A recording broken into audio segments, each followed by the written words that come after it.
Professional wrestling is the one true sport. Other sports have their share of intense, dramatic moments, but nothing can compare with professional wrestling.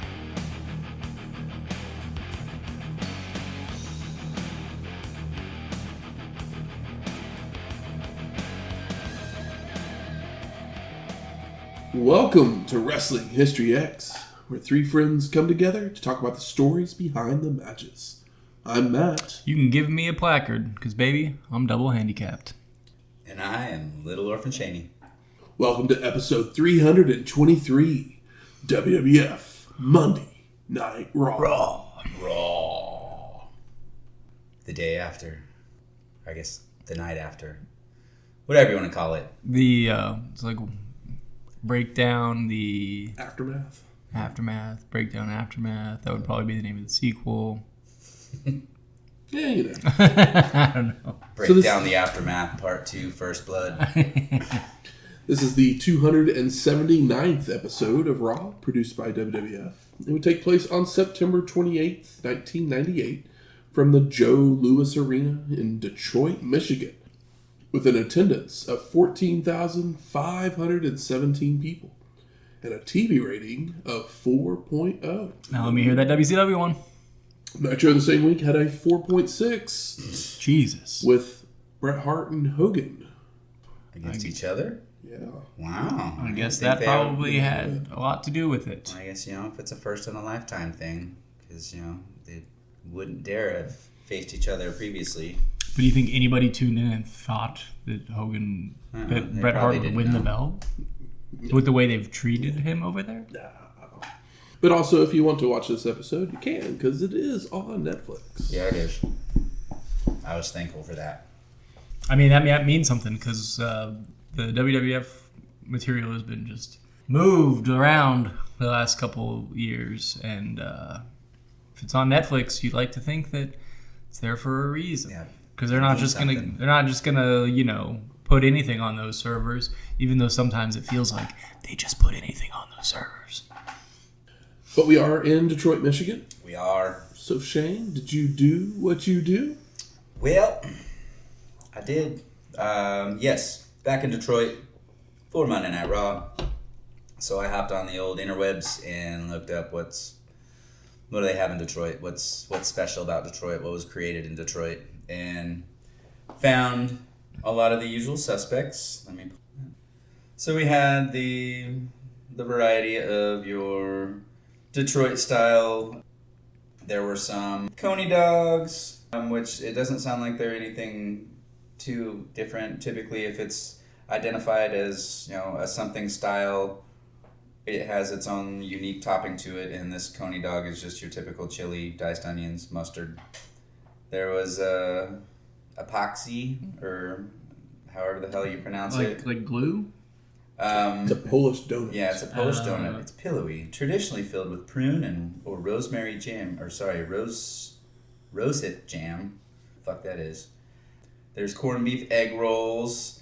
There's something known as a bumpy cake, which I attempted to locate. It's, I think, available for special orders, and I was trying to figure a way that I could construct one using things that I've found at grocery stores, but I just couldn't find the right thing. A Dinty Moore sandwich? I didn't stumble upon that one. That just makes me very nervous, because beef stew sandwich, huh? Dill pickle soup is on this list. Dill pickle soup? That doesn't sound too hot. Fish and chips, Mannerbade potato chips. There's a large Polish contingency in Detroit. The original Superman ice cream, which that just takes me back to a flashback of my bestie's ex-girlfriend, because that's what she asked for her birthday, and he found her this 3-gallon tub of ice cream. Oh, damn. I'm now saying shawarma on here. I could have bought damn shawarma. Yeah, there's a big... There's a big Middle Eastern population. Community. But I went Dearborn, with... shout out Dearborn. Never been there.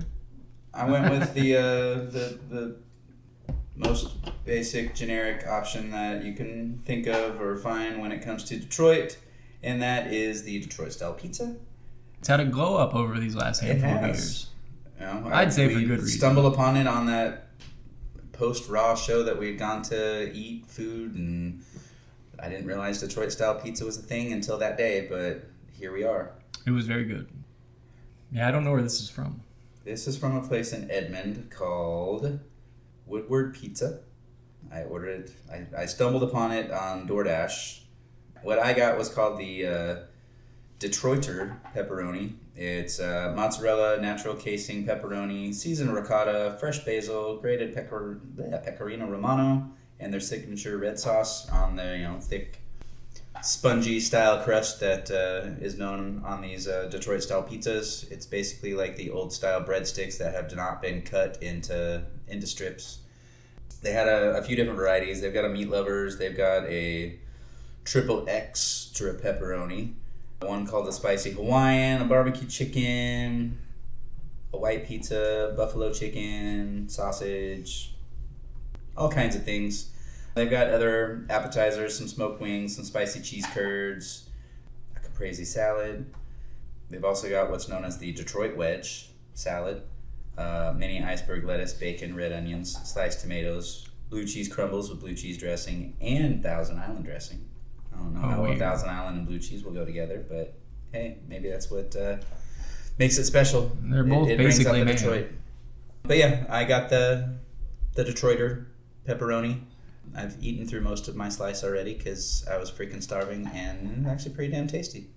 Never having been to this place, Woodward Pizza Ice House, I was a little nervous about it because sometimes I don't know if it's going to be an actual kitchen or if it's going to be a ghost kitchen or driven by it. It's a real place. Yeah. I was going to say, if it came from one of those ghost kitchens, it's one of the better tasting things that I've had from those, because I hate when you get on DoorDash and, there's Pimp My Pasta or something like that isn't going to be a... It's like a cheesesteak on a hot dog bun. Yeah. Yeah. It's not going to be a real deal, so I was leery, but I'd order from it again. I'd probably go pick it up because it's not on my Dash Pass, so I don't get any of the discounts, and it was a little more pricier than I would have liked to have paid for 4 squares, but hey, here we are. It's all part of the magic, so I'm going to do what I do. It ain't going to make any sound because I'm down to the last little spongy corner piece, but maybe there'll be a little Christmas on this corner. 1, 2, 3 in front of the microphone. Oh, I heard it. Oh, there's a little bit. I think the sauce was really good. Mm-hmm. I could have used more ricotta. But the other place, I think Providence, I think their bread is better where it's more like fluffy. Yep. And this one was a little bit more dense. Maybe they needed to proof a little more, or maybe it's more traditional because I have not had Detroit pizza from Detroit. And so we've also had. The few times I've had it in different places, it's more like more fluff, like kind of fluffy. Than this. Where it's like a little. This tastes like what Little Caesars used to taste like when I hated Little Caesars. Oh, before they got a variety of different crusts. I would say it's better. Well, I mean, it's better because I actually sat here and ate it, but just like the sponginess of the crust is what used to piss me off about Little Caesars. I'm like, I want thin and crispy. I want this, I grew up in the 80s with Pizza Hut and their personal pan pizzas, which again, this kind of reminds me of because of the crisp edges from their little cast iron pans. Oh man, there's nothing greasier, grosser, and better than a pan pizza when you're just feeling like eating 5,000 calories. Mm-hmm. But I'm not mad about this. No. I would have it again. Yeah, I would eat it again. I feel like that it would probably benefit from eating in because it's like a sit-down pizza restaurant, from what I understand. So, That's probably what made Providence so good, too, is we got it just piping hot from the kitchen. Absolutely. Pissed off. Kitchen crew that we got there right before they closed. Yeah, I've ordered Providence to the house before, and it's still good, but it's not as good as when you're there, just like any restaurant. Well, something that would happen right around the same time as this episode of Raw, Jay-Z would release Volume 2, Hard Knock Life, the very next day. We get kicked. Yep. Instead of kisses, we get kicked. Are you guys Jay-Z fans? Not tremendously. Enjoy the hits. I like a few songs, but I don't own any Jay-Z CDs, or I never bought any of them over the years. I was kind of the same way. I always enjoyed the singles, but I got really... I had 99 Problems, but Jay-Z wasn't one of them. Yeah.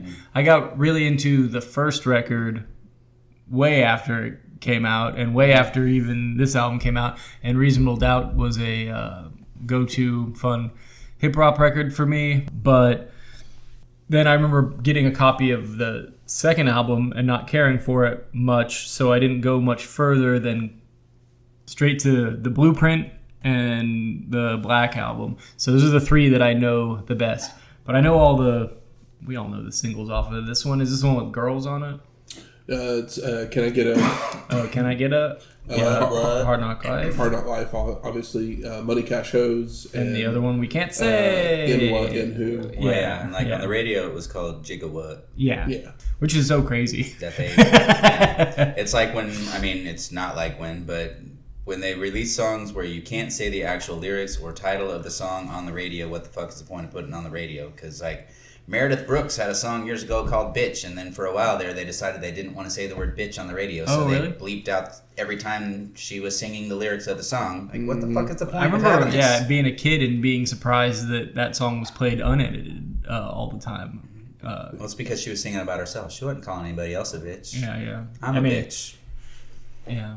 But, I like all those songs. I like actually my first real, time that I kind of listened to Jay-Z was actually the Linkin Park mashup album. See, I've never heard that because I was not a Linkin Park fan ever. And see, I was a big Linkin Park fan, but I wasn't a big Jay-Z fan, so it's I have no interest in that. Yeah. Don't mess with my stuff, because Linkin Park, the one thing I loved about them when I saw them was they sounded like they sound on the CD, and I hate going to a show. Granted, I've been to several shows of different artists where they change up their sound on some of the songs, but there's too many that make none of the songs sound anything like it, like I'm used to listening to when I was listening to the CD. So it sounded like I was listening to something totally different. And Linkin Park, I could sing along, everything, the beats were the same, but you knew Chester was singing live because it was fucking Chester.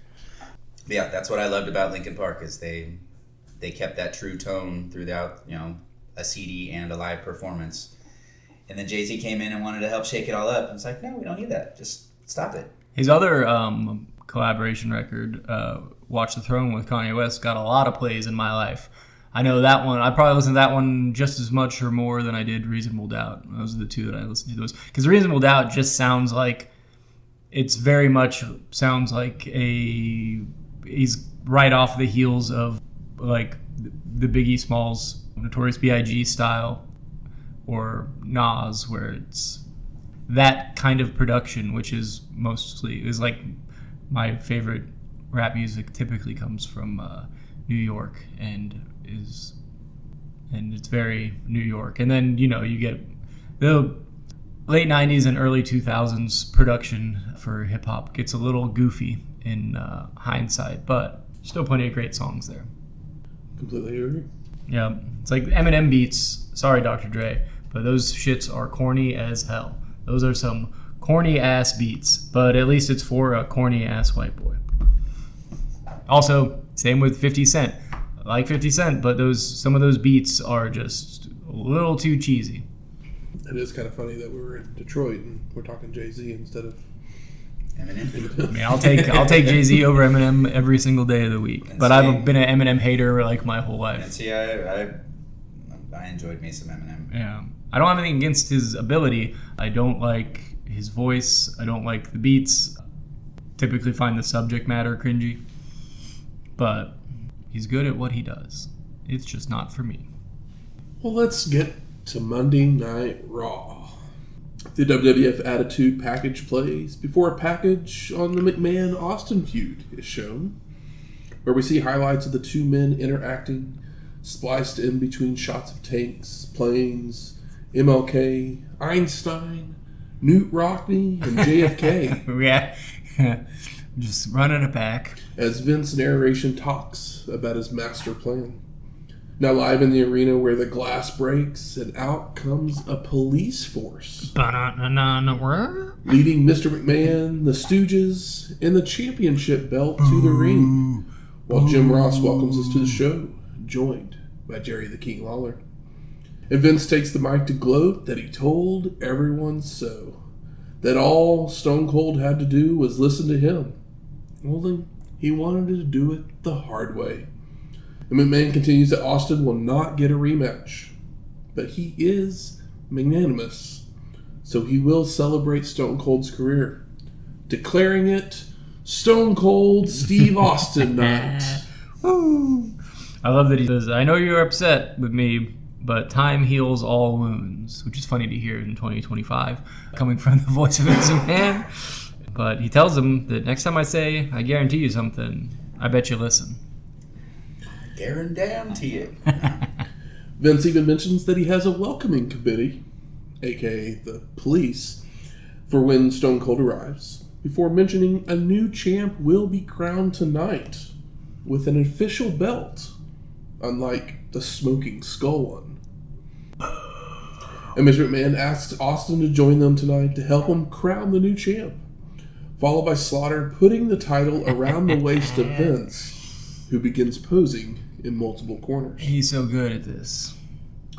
Ross and the King talk about upcoming matches for the evening before again showing the welcoming committee outside the arena, when Lawler mentions he has something to say about Jim Carrey. Oh, would you believe? So we go to our first match. New Age Outlaws of Road Dogg Jesse James and Badass Billy Gunn versus Southern Justice of Dennis Knight and Marc Canterbury with Double J Jeff Jarrett for the WWF World Tag Team Championships Of the world. And the champions came out first.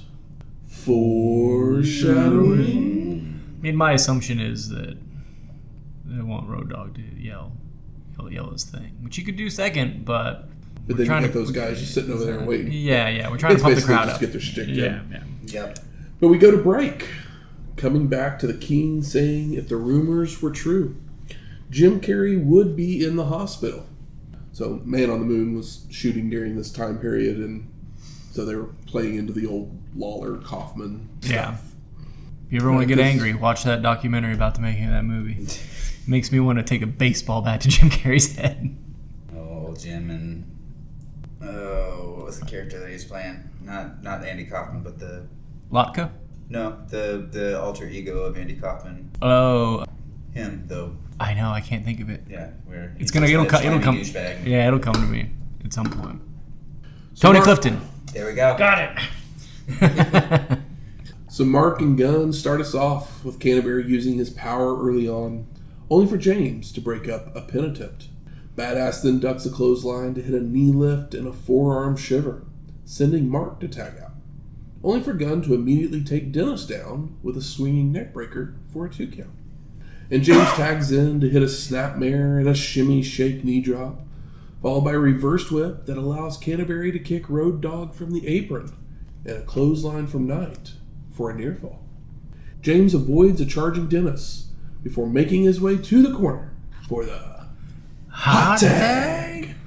Badass jumps in to clean house with right hands, forearms, and a drop kick before nailing the not-so-famouser on Knight for the pin. And no! Jarrett rolls in with the guitar, causing a distraction, which brings in Road Dogg to kick him out of the ring and grabbing the weapon. James then smashes the guitar over the back of Dennis, causing the disqualification, which doesn't make Gunn very happy. Dissension in the ranks. Well, bet. Post-match, Badass starts arguing with Road Dogg when X-Pac runs down to calm the situation, only to be shoved away by Gunn, catching him in the eye, which he obviously hurt the previous night at Breakdown. Badass leaves to the back when Triple H would come out in his wheelchair, only for Gunn to just brush by him and Chyna as well. I mean, Billy Gunn was about to put him away. He was. Yep. I'd be upset too. If we can't win right, why are we the champions? And this would be the last time we see Marc Canterbury. And we go to a commercial, coming back to the video package from the beginning of the show to advertise the encore showing of the pay-per-view the next night. And we again also see the welcoming committee outside the arena. Cops. Before we go to our second match, Dan Severn versus Owen Hart in a submission match. Woo! And Severn actually comes out wearing a UFC and the NWA World's Heavyweight Championship belts. And we haven't seen this belt since the NWA Smoky Mountain Wrestling World Heavyweight Title Tournament, episode 135. Damn. From Cherry Hill, New Jersey? That's right. Can't believe it. I'm impressed with myself. Featuring Al Snow? Featuring an Al He Snow? was on that show. Yeah. And JR sends us to the back where Michael Cole is outside DX's locker room, where you can hear the group yelling and bickering, as Ross calls it, a family feud. JR then shows us footage from SummerSlam, where Dan had walked away when Owen lost, so Hart isn't happy about it, now that we're like 4 weeks removed from that happening. Yeah, I was like, Just in case you all forgot. Mm-hmm. So Severn mocks Owen at first, acting like he's going to throw in the towel, causing Hart to charge in, only for Dan to trap the arms and suplex his opponent down. Damn. Severn with some ground and pound, but Owen fights back with a double leg takedown and locking on a sleeper, only for Dan to flip Hart over his shoulders to escape. A belly-to-belly suplex and a running power slam by Severn, when Owen fires back with a heel kick and a belly-to-belly suplex of his own. And Hart goes for a clothesline, but Dan ducks and applies a dragon sleeper, only for Owen to flip behind, picking up Severn for a tombstone piledriver. Nasty. Leaving Dan motionless and causing the ref to back up Hart, leading to the match to be considered a no contest. And Tim White calls for help from the back as we go to break. Owen Hart does have a look of concern on his face. And we return to the Stride X triple action with highlights of Triple H taking care of business. And we go back to the arena where medical personnel are getting a neck brace put on Severn, followed by placing him on a stretcher as Owen looks on, before we again go to break. And when we return, they're taking him to the back, placing Dan in an ambulance. And just to ease everyone's worries, this at the beginning of a storyline for Hart, playing off him injuring Austin the previous year. Severn's okay, and he'll be back. I wasn't even taking that part into consideration. I was, but when you see the replay of the piledriver, it does look like it could have been a nasty one. But, I mean, who's got a thicker neck on this roster than Dan Severn? Right. So we go to our third match. Vader with Sergeant Slaughter versus Al Snow. With Ed. And we see footage of Al defeating Sarge the previous Monday, followed by the Stooges and Scorpio arriving to help. Mastodon starts strong with clubbing blows, headbutts, a clothesline, and elbow drop, followed by an avalanche attack and a belly-to-belly suplex for a 2 count. And Al rakes the eyes to change the momentum, hitting several running clotheslines that finally drop Vader. Snow goes for a body slam, but the Mastodon's too heavy. Yeah. So he goes for a short arm clothesline, which Vader ducks and delivers one of his own. Come on, did you not watch the match Last night? last night? where- Yeah, Vader learned a little bit of a lesson. And Al ducks another clothesline and goes for a kick, which is caught by Vader. But Snow counters with an enziguri for the pin. And no, Slaughter drags Al off to break up the pin. Snow then grabs Head and swings it at Sarge, allowing the Mastodon to attack from behind, only for Al to give some head to Vader as well for the pin and the win. Are we still doing phrasing? Yeah, I mean, the only phrasing that pops to mind is the Bret Hart comment about what Vader Would smell like in the 400 ring. pounds of vomit. Yeah, or like something. it was like wrestling a concrete truck full of vomit. That's what I think, it was. or Yeah.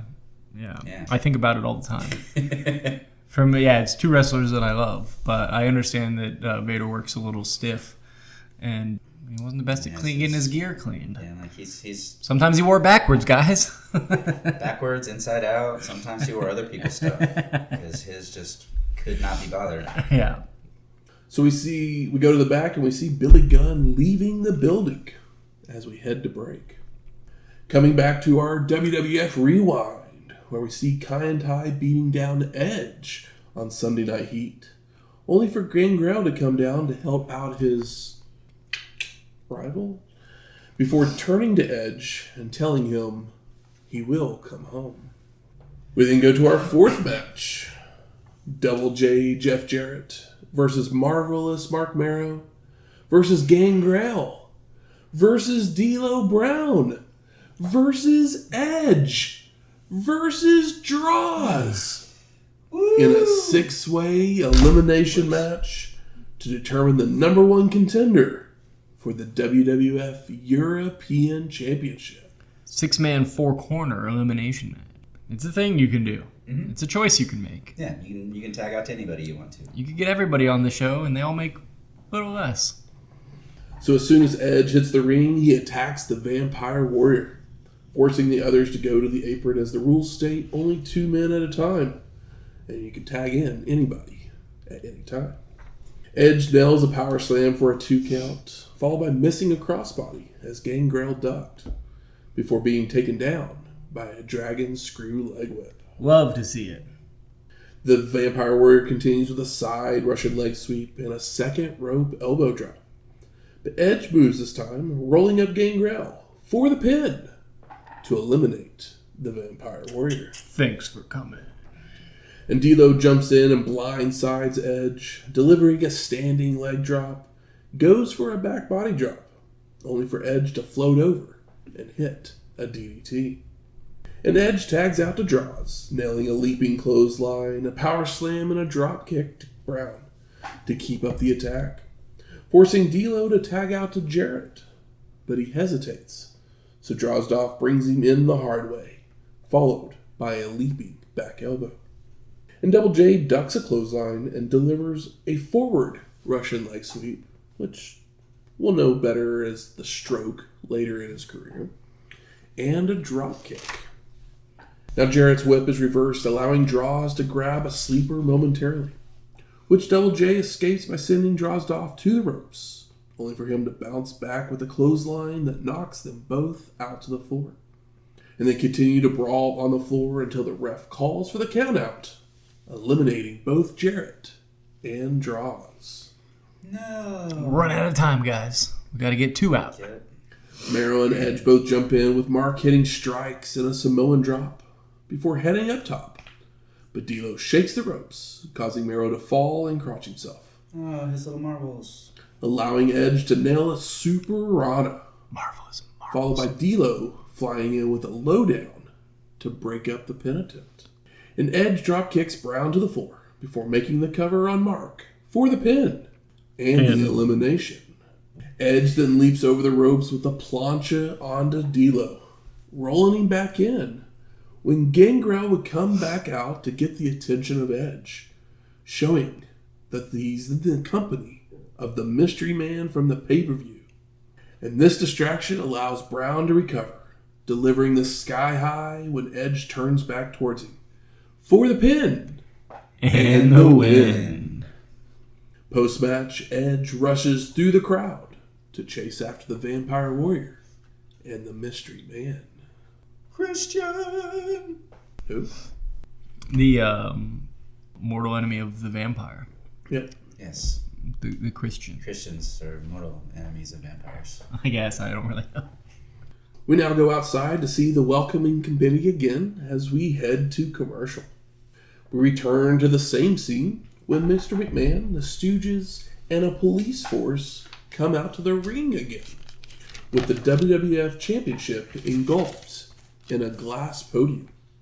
And Vince talks about the solemn ceremony to be conducted with dignity and respect, that it's their honor and privilege to present the title to a worthy superstar, followed by calling out the Undertaker and Kane, telling them that they are both deserving of being the champ.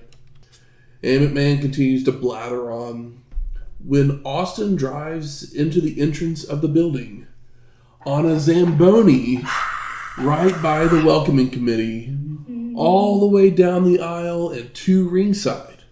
Fans going buck wild. You've all seen the clip. When Stone Cold would jump on top of the Zamboni, leaping off of it with a clothesline right onto Vince. Does it get any hotter? The cops finally pull Austin off, cuffing him as he continues to try to get at Mr. McMahon, dragging Stone Cold out of the ring and to the back as Vince yells to take his ass to jail. Take his ass to jail. And Austin says to the camera that he isn't done with McMahon yet when Not they by put a him in a long cruiser and drive him away as we go to break. And we get a DX t-shirt commercial before returning to Vince again in the ring with the brothers, reminding them that they were to keep Stone Cold away from him. But 3 times in the past week, Mr. McMahon has been attacked. So they didn't live up to their end of the deal, so he's not going to live up to his. Therefore, they will have to fight for the championship at Judgment Day, with Austin as the special guest referee. And Vince continues that he will be there to watch Stone Cold be forced to count one of the brothers becoming champ, followed by making a match for later in the evening where Taker and the Big Red Machine would face Ken Shamrock, Mankind, and The Rock in a handicap match. Because dealing with the two of you is like dealing with a handicap. One physical and one mental. I love that. And Mr. McMahon turns to leave, only for the dead man to grab him, telling him he needs to watch his ass, that the next time Vince gets in his way, he will be the one handicapped. And both the brothers seem to look away, so McMahon flips them off. But they see him. So Undertaker and Kane begin to beat down the owner, Hell yeah. putting him in a figure 4. And the Stooges run out, only for the Big Red Machine to fend them off by slamming Briscoe's head into the ring steps, before dragging Vince to the floor, where the brothers team up to drive the steel steps into the leg of McMahon, as JR screams, "Oh my God!" over and over as we go to commercial. They killed him. And we come back to see replays of everything that just happened, from Austin being put in a police car to Vince being beaten down. When we return to live, where McMahon is waiting to be placed in an ambulance, when Foley would offer him a drink and some candy. So we go to our 5th match. Faarooq versus Mark Henry with Chyna as the special guest referee. So Roston sends us to video footage from the previous night on Sunday Night Heat, where Chyna would attack Mark, belting him with a pipe. That's the reason Mark Henry and Steve Austin didn't have their steel cage match on Sunday Night Heat. Oh, yeah. It's because we're going to put Austin in a steel cage match on Sunday Night Heat. And Henry makes his way to the ring, blowing kisses to his girlfriend. But once he hits the ring, the militant attacks, only to be knocked down and out to the floor, where Mark body slams and elbow drops Faarooq. Now back in the ring, Henry keeps up the attack with a power slam and makes a cover. But Chyna won't make the count. She's not just a fan. glaring at Mark. Of his big, sexy chocolate ass. Faarooq is then lifted into a gorilla press, only for Chyna to low blow Henry, causing the militant to fall on top of his opponent as Chyna makes the fast count for the pin and the win. I was trying to do a fast count, but you weren't fast enough. The table's not set up for that on the bottom. Post-match, a gentleman gets in the ring and serves Chyna with papers before running off. So she takes a look at them and tosses them away before leaving to the back. Yeah, I was like, I'm intrigued by this. What could this be? We head to the back again, where Vince is being loaded into the ambulance, with Mankind still trying to give him a drink. We then cut to Michael Cole with Ken Shamrock in a locker room, asking him about how he feels about teaming up with the 2 men he faced last night in a cage match.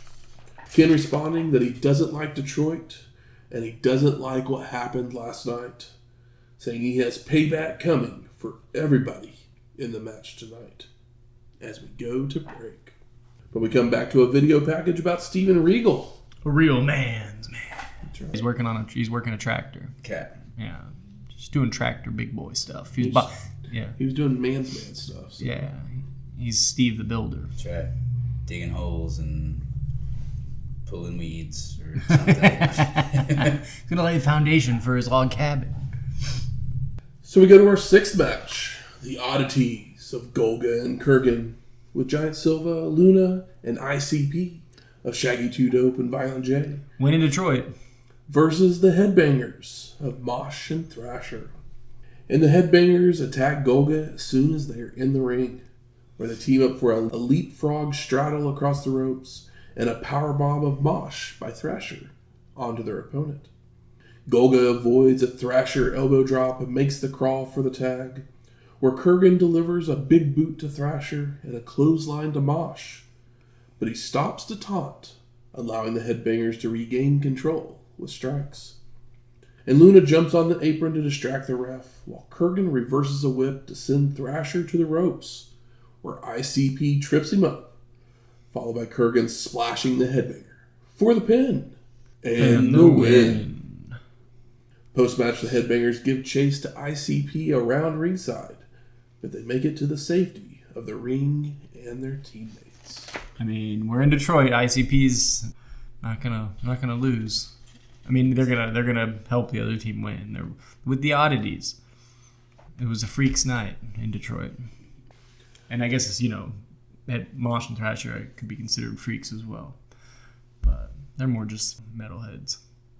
Michael Cole is then in the back with The Rock, and he goes to ask his question, only for Rocky to just shove him away, take the mic, and let everyone know that he did exactly what he said he was going to do last night. Pin a couple jabronis? Become the number one contender. And The Rock transitions to talking about the handicap match tonight, because whether anyone likes it or not, there's nothing that can compare to being the people's champ. We then cut to Val Venis in a locker room, where it's implied Terri is servicing him as we go to break. Boy, is it ever. This guy's just, catching at least one blowy a day at this point. Why not? Yeah. But we come back to our seventh match. Val Venis with Terri Runnels versus X-Pac for the WWF European Championship. Venis takes the mic to have the ladies show him their headlights, because he's about to drive them all night long. And the kid has a bandage on his eye as the match gets going, where Val hits a clothesline and a body slam, but he misses a leaping headbutt, allowing X-Pac to fire up with chops and a spinning heel kick. And Venis fights back with a big boot, strikes and chokes on the ropes, before several knees to the gut and a side Russian leg sweep. And the kid fires up again with a leg lariat and a leaping clothesline, followed by kicks in the corner to set up for the Bronco Buster, only for Terri to trip him up, with Val taking advantage to nail a fisherman's suplex for a 2 count. Venis continues the punishment with a body slam as Chyna now walks down to the ring, shoving Runnels and causing Val to get in between them, where the ninth wonder of the world shoves him as well, before X-Pac delivers a baseball slide, sending Venis into the railing. And Chyna and the kid start wailing on Val, forcing the ref to call for the disqualification, bringing officials out to break up the fight. Now post-match, Terri and Val start making out in the ring when the Titantron lights up with a Shattered Dreams production. And the music of the Golden One comes on as a voice says, "I told you he was coming back." I'm glad this is who is coming back. Yeah, it was needed. We've Yeah. been talking about how we've been feeling about sad Dustin. Michael Cole's then with Mankind in the electrical storage room, and he gets to ask this question this time, with Foley responding that 2 things became apparent after last night's match. Mankind swings a mighty chair, and the people's elbow is the worst move ever. Yes. I get pumped every time. And Foley continues that he expects the friendship and mutual respect with his partners to help overcome in their match tonight. Feels good to hear. Yep. And we see Taker and the Big Red Machine walking in the back towards the ring as we go to commercial. But we come back to our 8th match. Ken Shamrock, Mankind, and The Rock versus Undertaker and Kane in a handicap match. And Shamrock and Foley start brawling as soon as they are in the ring, with Mankind being knocked out to the floor, only for Rocky to start unloading on Ken when he reaches the ring. I guess they couldn't coexist. No. And Foley rejoins the fray to team up with The Rock to beat down Shamrock as the brothers make their way to the ring, tossing Mankind and Ken out of the ring, followed by nailing a double big boot to Rocky. Shamrock and Foley continue to brawl on the floor while the dead man takes The Rock to old school and pounds away in a corner, before bringing in the Big Red Machine to do the same with chokes. Rocky escapes with a back elbow and clothesline to Kane, followed by tagging in Mankind to hit some turnbuckle smashes. The Big Red Machine answers back to regain control, bringing Undertaker back to keep up the attack with strikes. Foley's able to make a blind tag, but Ken still wants to beat up Mankind instead of his opponents. Now Rock jumps in to clothesline Shamrock, allowing Taker to make a cover for a 2 count, before dragging Ken to their corner, where the brothers team up for more punishment with a hook kick, clotheslines, and strikes, only for Ken to fire up with a drop kick and a hurricanrana to Kane. Hurricanrana to Kane, pretty sick. Also, I got a real big kick out of The Undertaker doing a hook kick. I don't know why. Too. I thought it was very funny.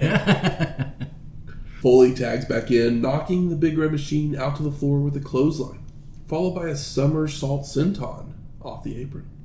And the dead man goes after Mankind with a clothesline, running him into the ring steps and crotched on the post as well. Now back in the ring, Kane keeps up the attack with stomps, a body slam, and a top rope clothesline for a near fall. Undertaker returns to hammer away, slamming down Foley for a 2 count, before headbutting him out to the floor, where the Big Red Machine whips Mankind into the steel steps.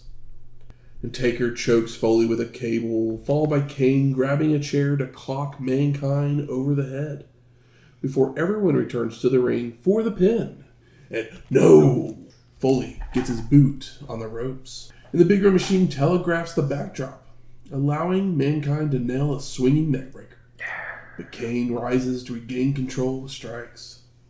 And the brothers continue to work over Foley when Mankind ducks a Big Red Machine clothesline, delivers a double-arm DDT, leaving everyone down momentarily, until Mankind makes the crawl to the corner for the hot tag. Rock cleans house with a DDT, body slam, and a people's elbow on the dead man, making the cover, only for Kane to make the save.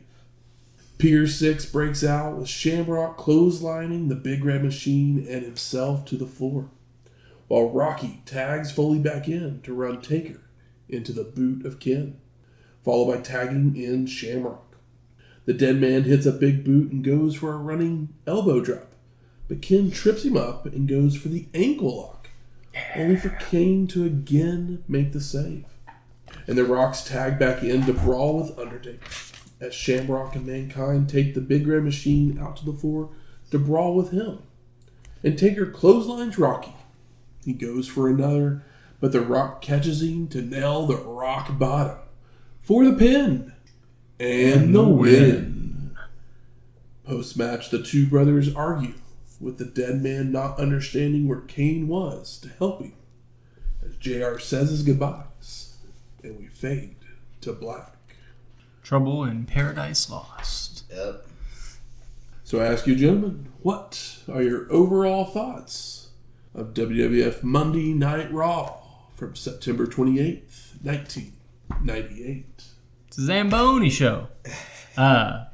It was good. What I can say is WWF took a while to build top stars, and they've got some, and everybody's bananas for them, and they have the stars now that can carry while they try stuff out on the undercard, and they're trying stuff out to like varying degrees, but all of it has a little bit of interest, so they just have a whole lot of like leeway to see what is going to work because they know they don't have to worry about the top of that card or even some of the middle of it. So it's kind of fun to see them just playing around with stuff because they have plenty of time to do it because you got crowds screaming the whole show, and the pop for The Rock's hot tag was just as hot as the pops he got on the pay-per-view with 2,000 less people.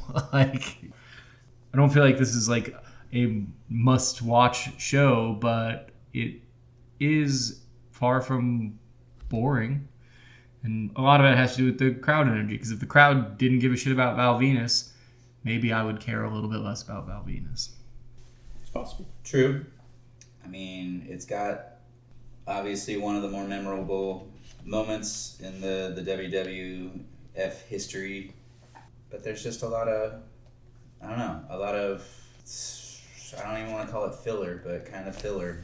It's kind of like, if we got the Raw versions of some of last night's, of like on the pay-per-view we got some Raw feeling feuds or Raw feeling matches, and then this is more Raw feeling matches. Yeah. So it almost feels just kind of like a lateral move with less time I think on the clock. Had I been able to watch a lot of the week-to-week stuff, some of the things like the Vader Al Snow setup with Sergeant Slaughter may have done more for me. I mean, I get trying to get the number one contender for the European Championship, but I don't know, I'm kind of over the Marvelous One.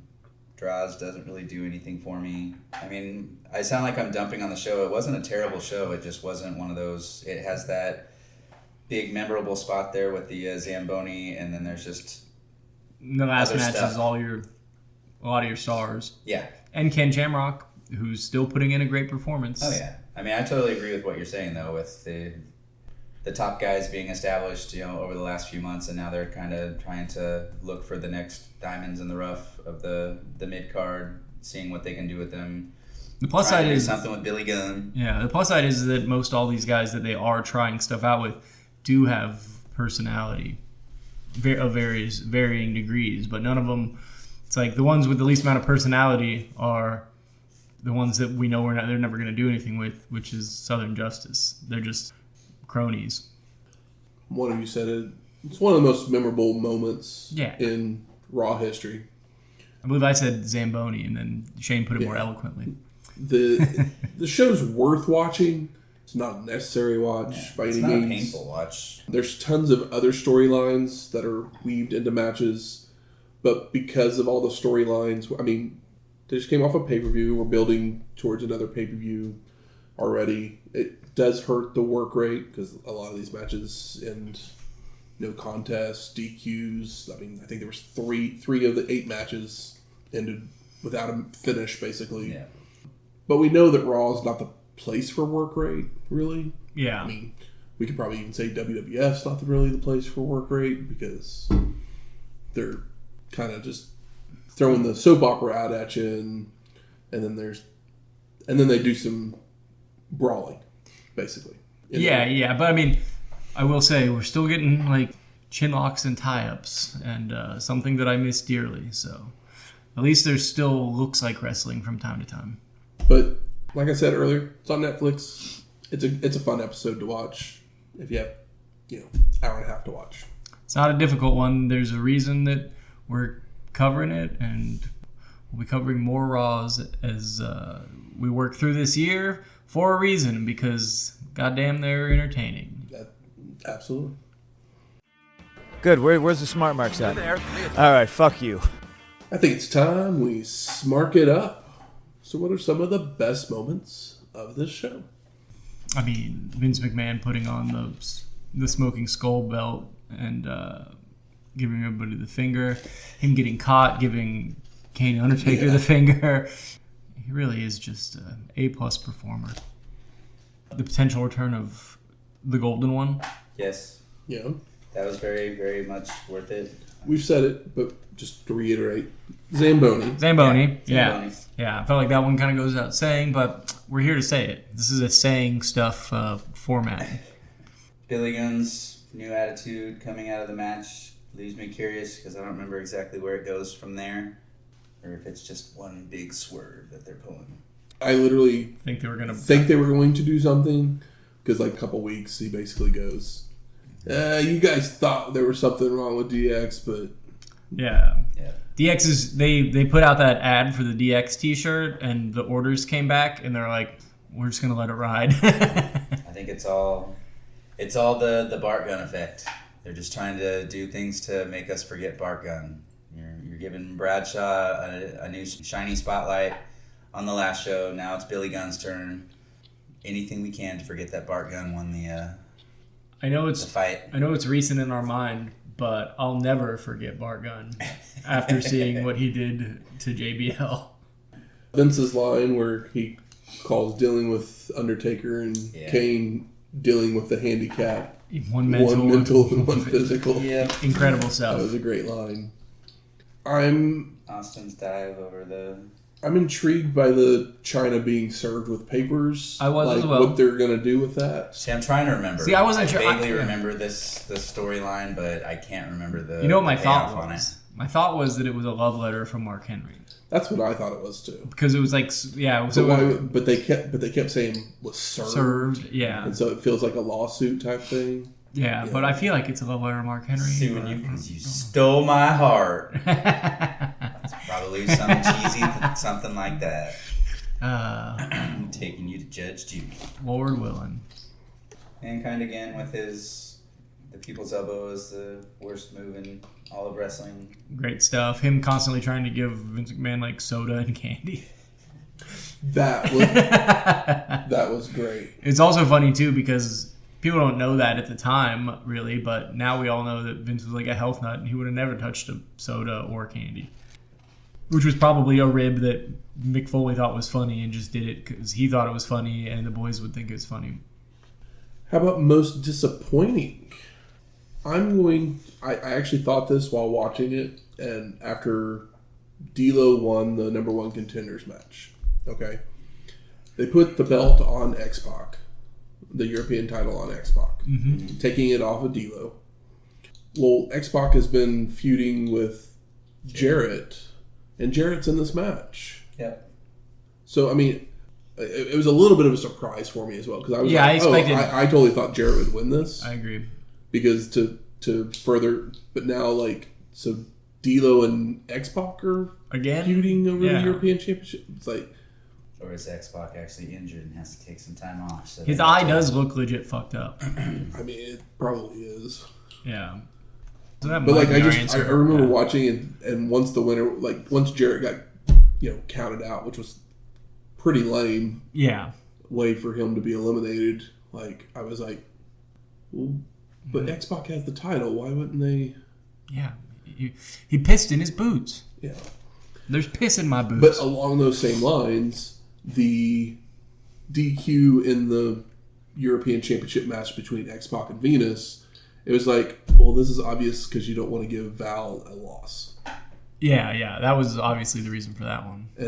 But there's so many. Have Dustin, if the video plays and that distracts Val and he gets rolled up, no one loses anything off that. Or if he's just on the floor and gets counted out when the video plays. Or that. Because that's even less damning than getting a pin. Yeah, exactly. He just gets caught off guard. But I mean, just being surprised by the gold dust stuff, and that leads to the victory instead of being beaten down by Chyna and X-Pac on the outside. That was just kind of dumb. I mean, it's hard when you're doing a 6-man elimination tag thing. It's like, well, did we think it through enough? It's like, well, yeah, if we're going to... Do we even need to do this, let alone think it out completely? It's like, yeah, is anybody going to remember this? And we're here to tell you, we watched it. I don't know that we'll remember it in 4 weeks. Faarooq is back and felt like the least important thing happening in the match that he won. That is a good point. Because he was the least important Not thing. that I'm surprised by it, but it's just like, come on already. Yeah. Let the guy have something. He lost his faction. He lost his everything. And don't worry, he'll get a catchphrase he's soon. won a match. Yeah, I know, but I mean, even before then, damn, just let the guy have something. Should we be disappointed that they've decided to go back to the Owen hurting people with the pile driver story? I think so, especially because There could have been more creative ways to write out Dan Severn. Well, it's not really to. It's not. The thing is, it's not really to write out Dan Severn. It becomes a storyline thing for Owen. Yeah, where he like keeps hurting people, right? Looking at this and trying to remember if this is what sets him up for his inevitable demise. I mean, yes, it's his change of heart and him and Jarrett. Yeah. It leads to him and Jarrett getting together. Yeah, that part I'm all for, him and Jarrett. I just couldn't remember if this is what started Like knowing where it, like the return of the Blazer. knowing where it goes, I like it, but at the same time, it's like, is this something we should be? Yeah, the tastelessness comes from it being based off of an actual real injury. Yeah. It's like if he didn't almost ruin Stone Cold's career, he definitely shortened it. Thankfully, Austin became the biggest name. He got over it, but he never worked the same way again. No. Or was capable of working the same way again, safely anyway, which worked out probably better for him than if he was still wrestling like he used to be able to.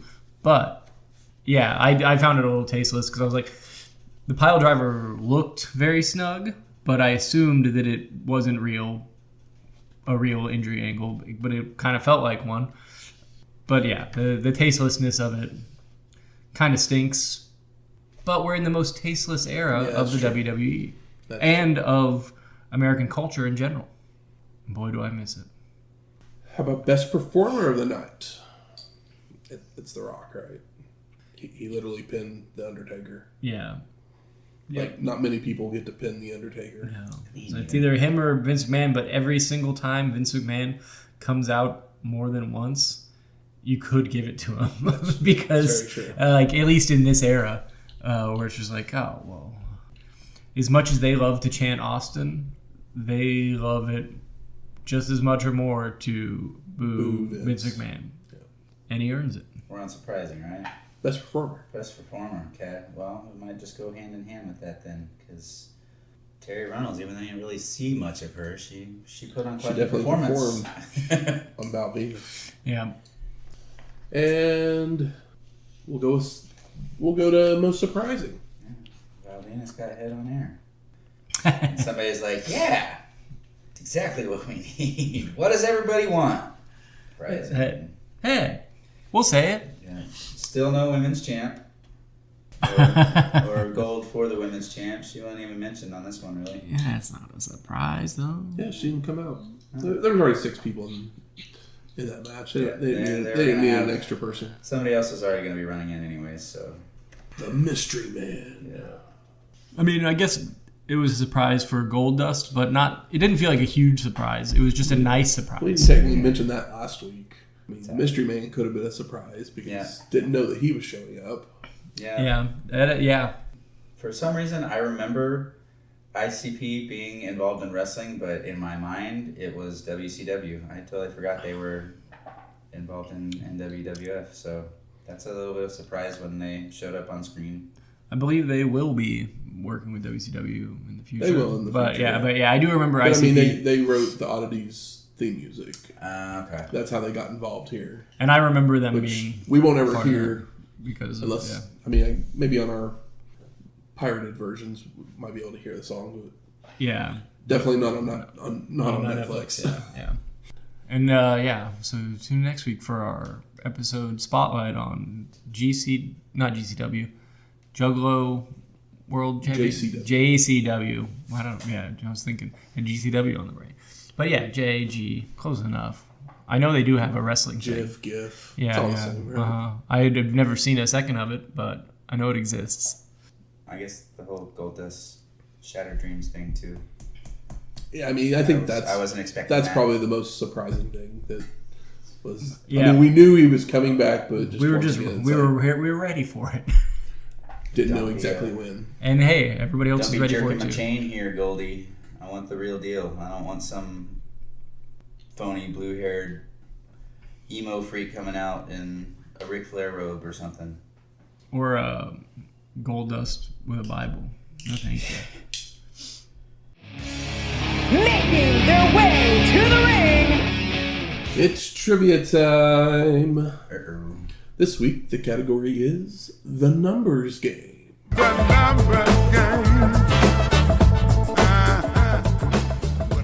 So I'll give you 3 points for whoever is closest without going over.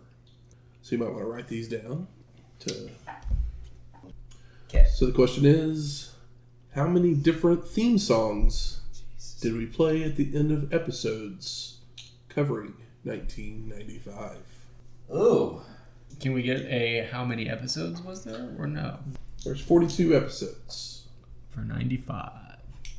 Got a number? I don't know how I feel about it, but how could I ever? It's a numbers game for a reason. That's right. We guessing. 2. Okay. Michael? 36, and I already feel bad about 36. Shane goes with 17. it. Whoa. Shane with the 3 points. Woo! I know I should have gone lower. Answer was 22. See, I was going to go 21. Like, that's too close because I'm trying to remember from, like, past questions of, all right, so-and-so had won 9 matches. This person won, like, 8. So, yeah, I was trying to math it up in my brain. I got a bonus question for you. Okay. Whose theme did we play the most? Oh, shit. Meaning, I need a wrestler's name. Yeah. So you might want to buzz in for that one. Shane. I wrote Sting. That is incorrect. Okay. Bret Hart? Incorrect. All right, what do we got? That's Hulk Hogan. Was it I was going to say Hulk, but I was like, well, I'll go with the that was other. my initial answer, but for some reason I thought Sting had the most wins. I was going to go with the other channel. Bonus question for 1 point. Price is Right rules. How many times did we play Hogan's theme? Let's see, we'll say that many. Shane with 8. 8. Michael with 8. Oh, wow. Neither one of you score any points. But hey, as the answer was 6. Dang. Should have known that because, he Yeah, debuted yeah. in, like, May. Yeah, he came through for 4 pay-per-views and 2 TV shows. We should have known. And a Clash. yeah. Sub 1 TV show for a Clash.